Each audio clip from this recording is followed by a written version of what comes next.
दोस्तों अगला प्रश्न है कि किसी वस्तु के लागत मूल्य पर 20% का लाभ होता है, विक्रय मूल्य पर लाभ का परसेंटेज क्या होगा। यानी ये क्वेश्चन दिया हुआ है कि 20% का लाभ होता है, 20% क्या होता है, लाभ प्रतिशत आपको दिया हुआ है 20%। अब 20% लाभ परसेंट दिया है, इसका मतलब कि आपके पास सीपी कितना है, 100%। आपको बता रखा है कि सीपी कितना होता है, 100% होता है। जब कभी भी सिंपल परसेंटेज दिया हो तो इसके फ्रैक्शन वैल्यू लिखने की जरूरत नहीं है। उस केस में आप क्या करते हैं कि 100% क्रय मूल्य होता है। हर कंडीशन में क्रय मूल्य कितना होता है, 100%। ये 100% कब लेना होता है, जब सिंपल परसेंटेज दिया हो, मिक्स फ्रैक्शन में ना हो, तो इस तरह से आप मान सकते हैं।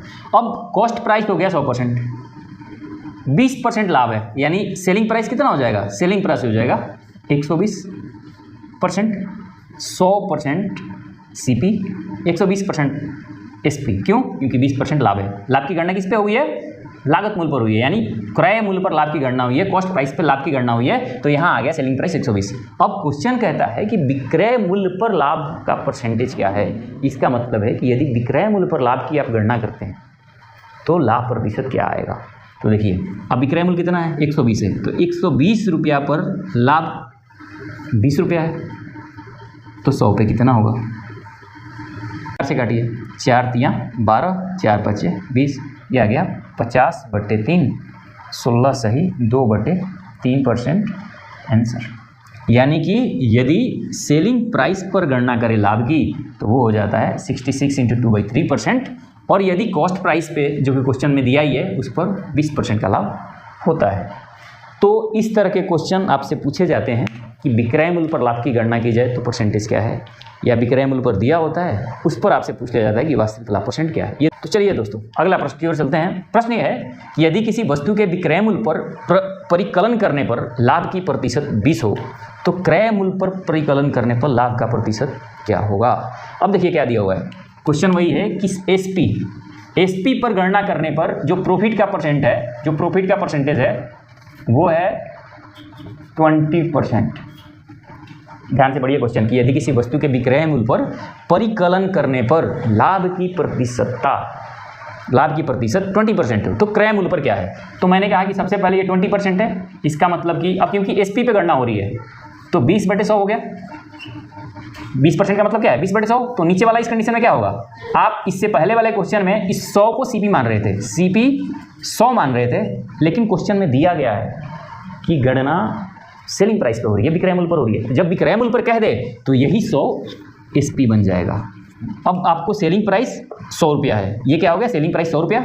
ये तो आपकी बात पता है कि प्रॉफिट है, प्रॉफिट आपको दिया हुआ है 20, 100 में 20 का ही प्रॉफिट हो रहा है। तो 20 का जो प्रॉफिट हो गया, यानी बेचते हो कोई सामान 100 रुपया में तो 20 रुपये आपको लाभ होता है। इसका मतलब आपने कितने में खरीदा होगा, इस 100 में से यानी विक्रय मूल्य में से ये प्रॉफिट घटा दो तो ये आता है 80, यानी 80 रुपये आपने खरीदा होगा। अब आपके पास कॉस्ट प्राइस आ गया, प्रॉफिट आ गया।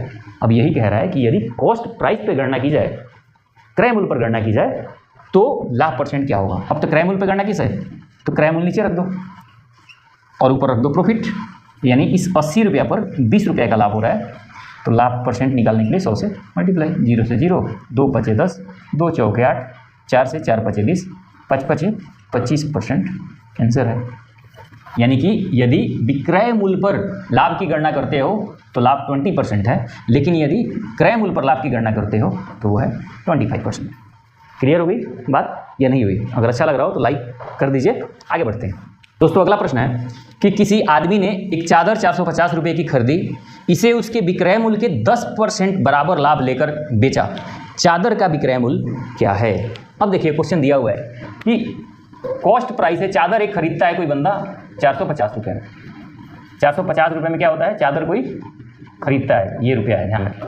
450 रुपये में कोई चादर खरीदता है एक व्यक्ति, लेकिन कंडीशन ये है कि वो विक्रय मूल्य के 10% के बराबर लाभ लेकर चादर बेचा, तो वस्तु का विक्रय मूल्य क्या है। अब 10% लाभ लिया है, ध्यान रखिए यहाँ 10% क्या लिया है, जो प्रॉफिट परसेंट है उसका वो 10% है। तो प्रॉफिट परसेंट 10% है, ये किस पर कैलकुलेट हो रहा है, क्वेश्चन कहता है कि उसके विक्रय मूल्य के 10% लाभ पर बेचा है। तो 10% लाभ पर बेचा है विक्रय मूल्य का, यानी एसपी क्या हो जाएगा, एसपी होगा 100, क्योंकि विक्रय मूल्य पर बेचा है। सीपी हमेशा 100 होता है, लेकिन इस कंडीशन में इस क्वेश्चन में दिया हुआ है कि विक्रय मूल्य के 10% के बराबर लाभ पर, तो विक्रय मूल्य 100 हुआ, प्रॉफिट दिया ही है कितना 10, 100 में 10, क्योंकि 10% लॉस है, 10% प्रॉफिट है, तो CP कितना हो जाएगा? 100 रुपये में आप कोई सामान बेच रहे हैं, 10 रुपये का प्रॉफिट लेते हैं, इसका मतलब कि 90 रुपये आपने खरीदा हुआ है। तो अब कहता है कि आप बताइए कि चादर का विक्रय मूल्य कितना है। तो ये जो कॉस्ट प्राइस है 450, ये 90 के बराबर है, क्योंकि यहाँ कितना आ रहा है कॉस्ट प्राइस, यहाँ 90 आ रहा है। इस 90 की वैल्यू 450 है, इस 90 की वैल्यू 450 है।